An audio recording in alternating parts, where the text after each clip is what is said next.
Ahora sí, vamos a darle a lo interesante de este video, la fisiopatología de la hipertensión arterial. Y recordemos las perlas, factores que causan hipertensión primaria, principalmente factores de riesgo, obesidad, diabetes y consumo elevado de sales. Factores de hipertensión secundaria, factores renales, factores endocrinos, factores exógenos, neurógenos y otros. Y listo. Teniendo en cuenta estos factores que les acabo de mencionar, no los pierdan de su mente, vamos a explicar la fisiopatología de la enfermedad. Empezaremos analizando este cuadro de arriba hacia abajo y luego lo analizaremos en dirección contraria. Y vamos a ver que de esta manera se nos va a hacer súper fácil entender la fisiopatología de la hipertensión arterial. Entonces, de arriba hacia abajo. La hipertensión arterial está determinada, como ya sabemos, por el gasto cardíaco y por la resistencia vascular periférica. Pero el gasto cardíaco está determinado por otros elementos. Recordemos la fórmula de gasto cardíaco, volumen sistólico por frecuencia cardíaca. Pero el volumen sistólico a su vez depende de otros factores: la precarga, la contractibilidad, la poscarga, y la precarga depende del retorno venoso y de la duración de la diástole, y el retorno venoso depende de varios factores, entre ellos la venoconstricción y el volumen sanguíneo. Y pues parecen muchos términos que si es que somos estudiantes de medicina de primer año, quizá de primer semestre, se nos haga complicado entenderlos. Y tal vez todavía estamos aprendiendo fisiología y no estamos muy familiarizados con estos términos, pero si es que uno aprende bien la fisiología, luego vamos a entender la fisiopatología cuando ya existe una alteración de lo normal, que es la fisiología. Entonces, a grandes rasgos, ¿qué es volumen sistólico? No es más que la cantidad de sangre que eyecta cada ventrículo durante su contracción, durante la sístole. ¿Qué es precarga? Pues no es más que el estiramiento, el grado de estiramiento de los ventrículos, que está dado ¿por qué? Por el volumen al final de la diástole. Mientras mi volumen telediastólico, mi volumen de sangre con el que se está llenando mi ventrículo sea mayor, este ventrículo se va a estirar más. Es como llenar un globo con agua. Mientras más agua le pongamos a ese globo se va a estirar, estirar, estirar. Y ese grado de estiramiento es la precarga. Ese es el concepto de precarga. Y pues la precarga y el volumen final de la diástole, sobre todo el volumen telediastólico, depende de qué? Del retorno venoso, de cuánta sangre regrese a mi corazón y de la duración de la diástole, de cuánto ese corazón permanezca distendido. Pero el retorno venoso, a su vez, depende de cuánta sangre exista en total en los vasos sanguíneos, en el árbol vascular. Entonces, eso para mencionar un poquito y aclarar ciertos conceptos fisiológicos que a veces son algo complicados porque, bueno, o sea, al principio parece ser complicado y parece ser muchos términos, pero después en la repetición ya uno se va acostumbrando. Y la precarga también está relacionada con la contractibilidad, que es la fuerza con la que mis ventrículos se contraen. Si es que el corazón tiene una buena precarga, si es que ese corazón, imaginemos que es como un elástico. Mientras ese elástico lo estiremos y lo estiremos más, cuando lo soltemos, va a regresar y va a regresar con mayor fuerza. Pasa lo mismo en el corazón. Hasta cierto punto, mientras mi corazón más se dilate, más se estire, las fibras, sobre todo los sarcómeros, se van a poder acomodar mejor para después contraerse con más fuerza. Por eso la precarga está relacionada con la fuerza de contracción. Y ahora, la poscarga. La poscarga es la fuerza que deben vencer los ventrículos para poder eyectar la sangre. En el caso del ventrículo izquierdo, debe vencer esa resistencia que opone principalmente la arteria aorta. Vamos a dibujar un corazón que está bien feo y una aorta que está peor. Mientras más resistencia, mientras más oposición ponga la arteria aorta, más difícil va a ser que mi ventrículo expulse la sangre. Eso es la poscarga. Esta resistencia que debe vencer el corazón para la sístole y la eyección ventricular. Y bien, ya aclarados los términos y ya viendo cómo relacionamos esto con la presión arterial, ya viendo por qué mi gasto cardíaco define la presión arterial, vamos a ver ahora este otro lado. La resistencia vascular periférica. La presión arterial, la fuerza de la sangre ejercida en las paredes de los vasos sanguíneos depende de, obviamente, cuánta sangre salga por esos vasos sanguíneos y con qué fuerza salga la sangre. Mientras, para que se entienda un poquito mejor, este es un vaso sanguíneo y, bueno, dibujemos sangre azul. Mientras mi sangre presione más las paredes del vaso sanguíneo, más presión arterial va a haber, para que quede un poquito más claro. Mientras más sangre haya y mientras se expulse con más fuerza, obviamente esta sangre va a distender más los vasos sanguíneos y va a presionar más las paredes de los vasos sanguíneos y va a haber una mayor presión arterial. Pero también, mientras este vaso sanguíneo sea, por ejemplo, más chiquito, dibujemos un vaso sanguíneo pequeñito. En un vaso sanguíneo chiquito, la presión que ejerce la sangre también va a ser mayor. Entonces, por eso, la presión arterial también depende de la resistencia vascular periférica. Y cuando hablamos de resistencia vascular periférica, nosotros normalmente decimos, resistencia vascular periférica es igual al diámetro vascular. Depende de la vasoconstricción o la vasodilatación, pero no es así. Depende en realidad de tres factores: el diámetro vascular, sí, de la vasoconstricción y de la vasodilatación, de cuánto es el tamaño de la luz de los vasos sanguíneos, pero también de la viscosidad de la sangre. Qué tanta masa eritrocitaria principalmente tenga la sangre, y mientras más viscosa sea esta, va a pasar más lentamente por los vasos sanguíneos y va a ejercer una mayor resistencia al paso, mayor oposición al flujo sanguíneo y por ende una mayor presión arterial. Y la longitud de los vasos. Si se trata de un vaso más largo o si la longitud total del árbol arterial es mayor, va a haber una mayor resistencia vascular y una mayor presión arterial, por ende.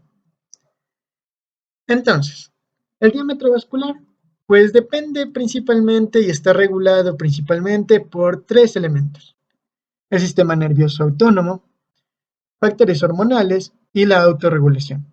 Sistema nervioso autónomo, principal, sistema nervioso simpático. Sistema nervioso simpático, vasoconstricción. Vasos de lo que son grandes se vuelven chiquitos. Factores hormonales, principalmente sistema renina, angiotensina, aldosterona. De aquí ¿Cuál debemos grabarnos? Principalmente la angiotensina 2. Y autorregulación de los vasos sanguíneos. ¿En qué consiste esta autorregulación? Pues sí, el diámetro vascular pues depende de estos dos factores, pero también los vasos se controlan a sí mismos, por así decirlo, en ciertos momentos. Mientras existe una mayor presión sobre el vaso, mientras mis vasos se estiren más por el paso de la sangre, los vasos sanguíneos son inteligentes y van a detectar este mayor estiramiento. Y por ende dicen, ah, no, si es que mis paredes están siendo presionadas con una mayor fuerza, me puedo romper. Entonces, ¿qué es lo que vamos a hacer? Vamos a dilatarnos. Y con un mayor diámetro vascular va a haber una menor presión de la sangre sobre las paredes del vaso. Y esta dilatación se da por varios factores, uno de ellos el óxido nítrico. ¿Qué es lo que pasa en el caso contrario? Existe una disminución de la presión arterial y tengo aquí mi vaso grandote y cae la presión arterial. Entonces el vaso dice, ah, no, esto es malo. No existe una presión arterial adecuada que pueda ejercer una fuerza adecuada para la irrigación sanguínea de mis tejidos. Entonces, ¿qué es lo que hace el vaso? El vaso se contrae. Principalmente factores como la endotelina causan esta vasoconstricción. Entonces, los vasos son inteligentes, también se autorregulan. Y bien, una vez que ya analizamos este cuadro de arriba hacia abajo, ya se nos va a hacer mucho más fácil entender la fisiopatología de la hipertensión arterial. ¿Por qué? Porque ahora que ya sabemos la fisiología, simplemente debemos pensar y decir, a ver, ¿qué, qué factores y en qué puntos se puede alterar mi fisiología para aumentar la presión arterial? Entonces, aquí les dije que debíamos recordar esto, ¿verdad? Les dije que debíamos recordar la obesidad, la diabetes, el consumo elevado de sal y estos factores de aquí. ¿Por qué? Porque los vamos a mencionar justo ahora. Empecemos por aquí, por el volumen sanguíneo. A mayor volumen sanguíneo, mayor retorno venoso. A mayor retorno venoso, mayor precarga. A mayor precarga, mayor volumen sistólico. A mayor volumen sistólico, mayor gasto cardíaco. Y a mayor gasto cardíaco, mayor presión arterial. Entonces ya podemos imaginarnos una de las causas de esto. ¿Qué me puede causar un mayor volumen sanguíneo que a su vez aumente mi presión arterial? Pues fácil, esto de aquí. Daños renales. Si es que mis riñones están dañados, si es que yo no tengo un sistema que logre regular mi volumen sanguíneo, expulsando el exceso de líquidos y de solutos, de sales, pues obviamente si es que no se bota todo eso, pues se va a retener todo eso en el cuerpo, se van a retener líquidos y eso va a causar un aumento en el plasma sanguíneo. Va a haber más plasma, mayor volumen de plasma y eso a su vez me va a causar un aumento de la presión arterial. Entonces, ahorita ya vamos relacionando todo, ya vamos relacionando la etiología con la fisiopatología. Simplemente hay que seguir y leer el cuadro de abajo hacia arriba, de aquí hasta acá. Aumento de la presión arterial. ¿Por qué? Por aumento del volumen sanguíneo. Eso es lo que debemos saber. El volumen sanguíneo aumentado puede aumentar la presión arterial. Ya todo el resto Ya lo sabemos. El por qué está aquí, en esta línea de aquí. Y otro factor que puede causar esta retención de sales es la resistencia a la insulina. Por ejemplo, en la diabetes tipo 2. Y aquí ya vamos relacionando otro factor, la diabetes. La diabetes puede causar una retención de sodio tubular y recordemos que si es que retengo sodio, el agua le sigue al sodio por ósmosis y por ende va a haber una retención de agua también, un mayor volumen sanguíneo, un mayor retorno venoso, una mayor precarga, mayor volumen sistólico, mayor gasto cardíaco y mayor presión arterial. Pues ya sabemos todo el circuito. Entonces decimos, diabetes, retención tubular de sodio, mayor volumen sanguíneo y listo, ya el resto ya sabemos, mayor presión arterial. Y otro factor, ya vamos dos, diabetes, enfermedades renales, tercer factor, mayor consumo de sal.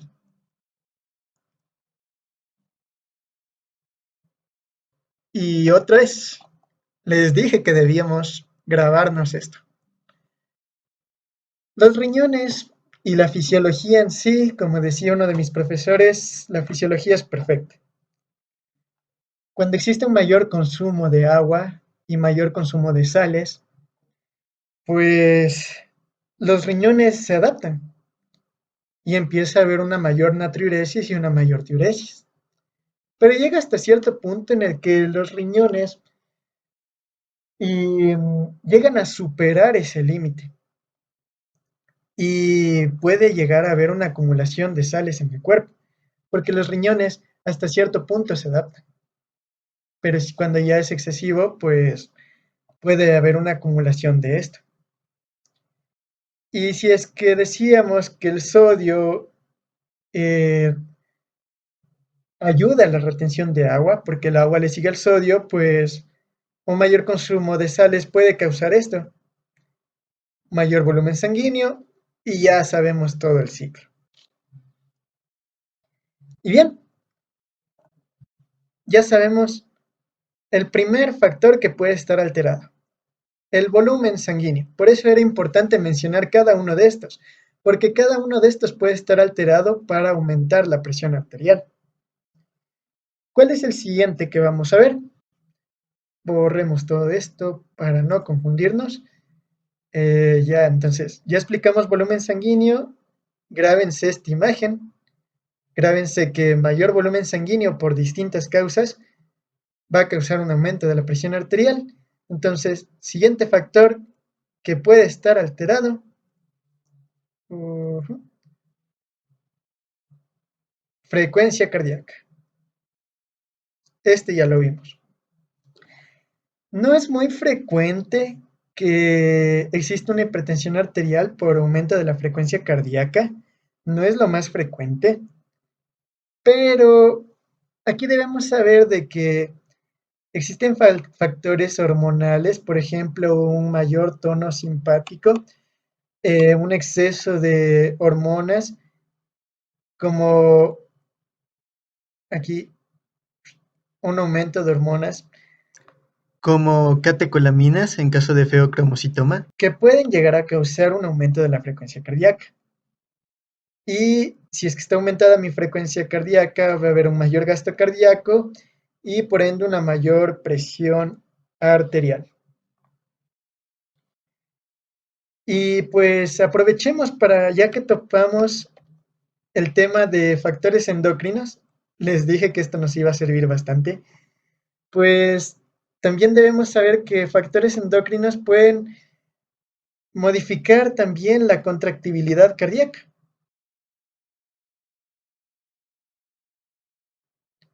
Mayor contractibilidad, pues da lugar a un mayor volumen sistólico. El corazón se contrae más fuerte, saca más sangre. Mayor volumen sistólico, mayor gasto cardíaco. Mayor gasto cardíaco, mayor presión arterial. Entonces ya vamos relacionando otro factor endocrino, en donde puede afectar aquí en la frecuencia cardíaca o en la contractibilidad. Claro que depende de qué hormona esté en exceso o en déficit, pero aquí estamos poniendo el ejemplo del exceso de catecolaminas. ¿Qué otro factor dentro de este cuadro puede estar alterado? Y pues aquí ya tenemos la resistencia vascular periférica. Y bien, ya vimos volumen sanguíneo, ya vimos frecuencia cardíaca, y ahora vamos a uno de los factores más importantes que nos puede desencadenar hipertensión arterial: aumento de la resistencia vascular periférica. Frecuencia cardíaca no es muy frecuente, porque por sí sola la frecuencia cardíaca no da un gran aumento de la presión arterial. Volumen sanguíneo sí, este sí es frecuente que dé una hipertensión arterial. Pero resistencia vascular periférica, este es muy frecuente. ¿Y por qué? Primero, el diámetro vascular. Cuando tenemos vasoconstricción, el diámetro vascular es menor. Y recordemos que la resistencia es inversamente proporcional al inverso del diámetro vascular a la cuarta. Por ende, si es que el diámetro vascular disminuye, la resistencia vascular va a aumentar. Y esto es a la cuarta potencia. Entonces, si mi vaso es chiquito, me va a dar una mayor resistencia vascular, y una mayor resistencia vascular, una mayor presión arterial. Tomemos en cuenta mucho esto porque para hipertensión arterial es uno de los factores más importantes, el aumento de la resistencia vascular periférica. Entonces, ¿qué puede estar alterado? ¿Puede haber un mayor tono del sistema nervioso, principalmente el simpático? Sí. Nuevamente volvemos al tema hormonal, al tema endocrino.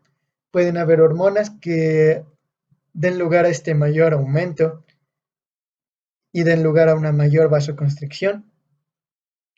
¿Puede estar alterado el sistema renina, angiotensina, aldosterona? Pues sí, la angiotensina 2. Uno de los principales factores en la fisiopatología de la hipertensión arterial es esta de aquí, porque la angiotensina 2 no solo cumple con promover la secreción de aldosterona, sino que también causa bastantes efectos. Uno de ellos, la vasoconstricción. ¿Y la autorregulación puede estar alterada? Pues sí, también puede estar alterada. ¿Cómo está alterada la autorregulación? Pues cuando existe una disfunción endotelial. ¿Y cuando existe una disfunción endotelial? Pues cuando tenemos factores como un síndrome metabólico y la diabetes. La diabetes por sí sola y cuando está en conjunto con el síndrome metabólico causa un daño en el endotelio. Entonces vamos a relacionar otra vez. Diabetes causa aumento de la presión arterial por una mayor retención de sodio y también por un daño endotelial. Y aquí se altera ese equilibrio que existe entre el óxido nítrico y la endotelina y otros factores que regulan el diámetro vascular. Si es que la endotelina está aumentada y el óxido nítrico disminuido, este es vasoconstrictor y este es vasodilatador.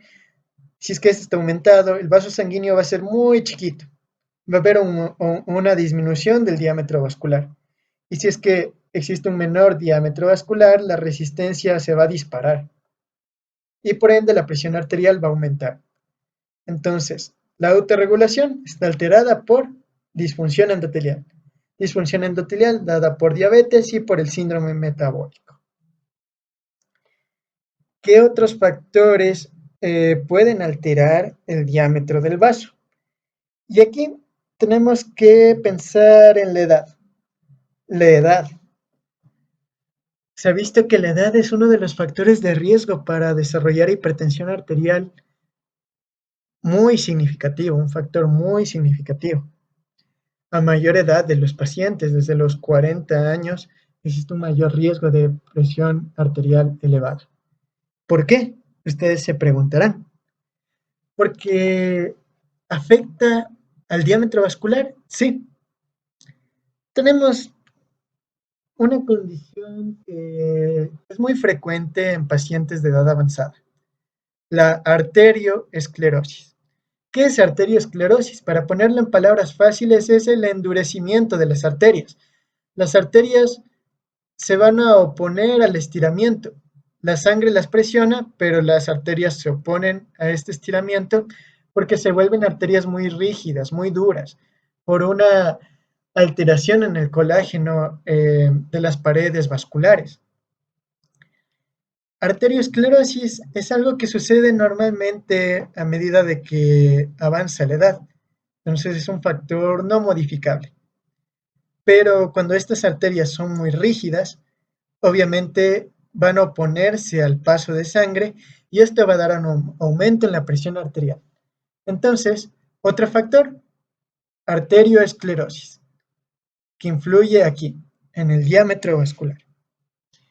Otro factor que influye en el diámetro vascular es la ateroesclerosis.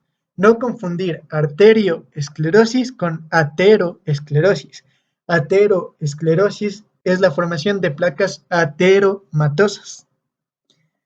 Aterosclerosis. La aterosclerosis, pues simplemente es la formación de placas ateromatosas, de placas formadas por diferentes componentes lipídicos e inflamatorios y muchas veces también cicatrizales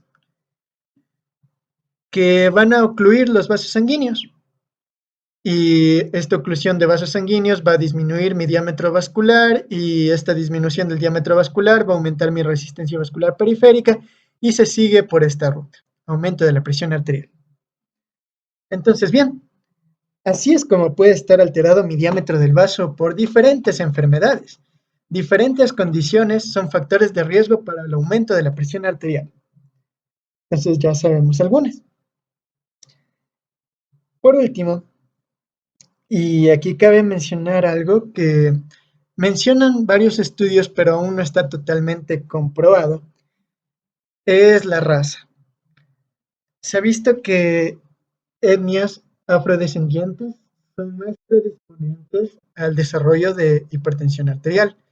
Se cree que es por esto, por un mayor tono del sistema nervioso simpático.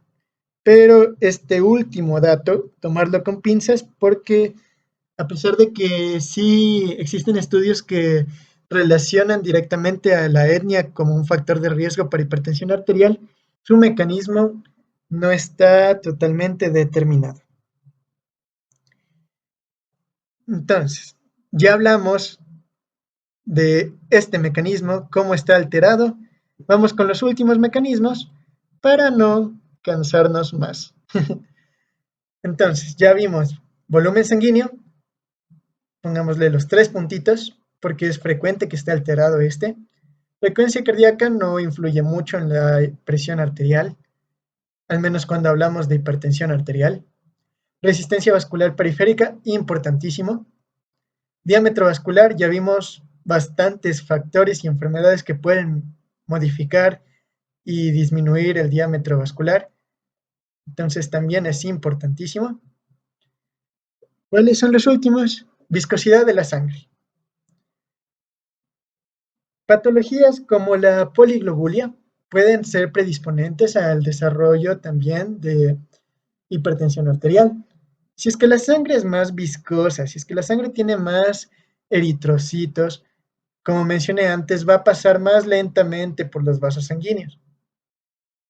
Y esto va a causar un aumento de la resistencia vascular periférica y un aumento de la presión arterial. Y por último, la longitud del vaso. Y esto es muy, muy importante. Bueno, ya relacionamos factores endocrinos, ya relacionamos factores renales con aumento de la presión arterial, ya relacionamos la policitemia, ya relacionamos el consumo elevado de sal, ya relacionamos la diabetes. ¿Qué nos falta? Ver cómo es que la obesidad causa aumento de la hipertensión primaria. Y ya terminó todo rayada mi diapositiva. Pues la obesidad, y es nuestro último factor etiológico que vamos a explicar dentro de la fisiopatología de la hipertensión arterial. Cuando existe mayor cantidad de tejido adiposo, una mayor cantidad de tejido va a ser acompañada de vasculogénesis, un crecimiento de nuevos vasos sanguíneos para irrigar esa mayor cantidad de tejido, en este caso tejido adiposo.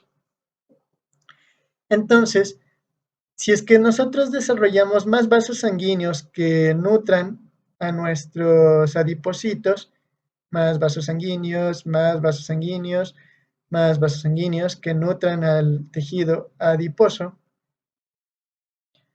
la longitud del árbol vascular va a ser mayor. Y a mayor longitud del vaso, mayor resistencia vascular periférica y se sigue esta ruta de aquí, mayor presión arterial.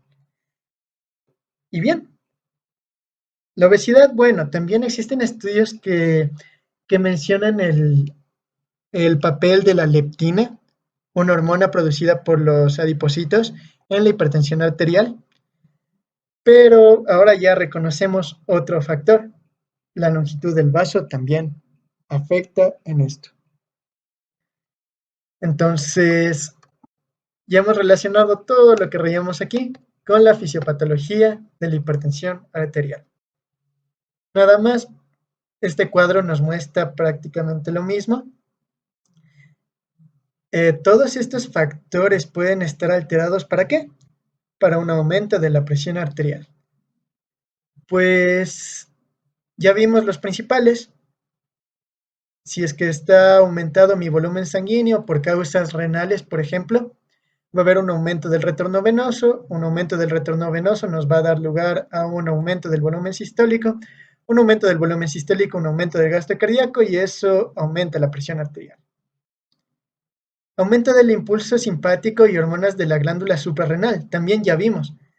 Factores endocrinos, un aumento del tono de estos nos va a dar lugar. Y ya justamente vimos que justo influyen en la frecuencia cardíaca y en la contractibilidad. Entonces aquí vemos, es exactamente lo mismo que vimos. Aumento de la frecuencia cardíaca y aumento del volumen sistólico por aumento de la contractibilidad. ¿Qué más vimos? También vimos que puede estar alterado aquí. Aumento del número de eritrocitos como la policitemia, que es lo mismo que viscosidad de la sangre. Justo lo que mencioné. Y por ende aumento de la resistencia vascular periférica y eso causa aumento de la presión arterial. Aumento del tamaño del cuerpo, como en la obesidad. Aumento de la longitud total de la vasculatura, aumento de la resistencia vascular sistémica y aumento de la presión arterial media. Y por último, disminución del radio del vaso, una vasoconstricción, los vasos se hacen chiquitos, aumento de la resistencia vascular sistémica y aumento de la presión arterial, por todos los factores que vimos aquí. Básicamente, en esto que he señalado de rojo, son las principales áreas que están alteradas y que dan lugar a una hipertensión arterial. Entonces, recordemos que si es que queremos entender fisiología, este cuadro les va a servir muchísimo. Simplemente para fisiología, este cuadro debemos leerlo así. Y para fisiopatología, debemos leerlo así. O así. Así está, aquí está explicada la fisiopatología.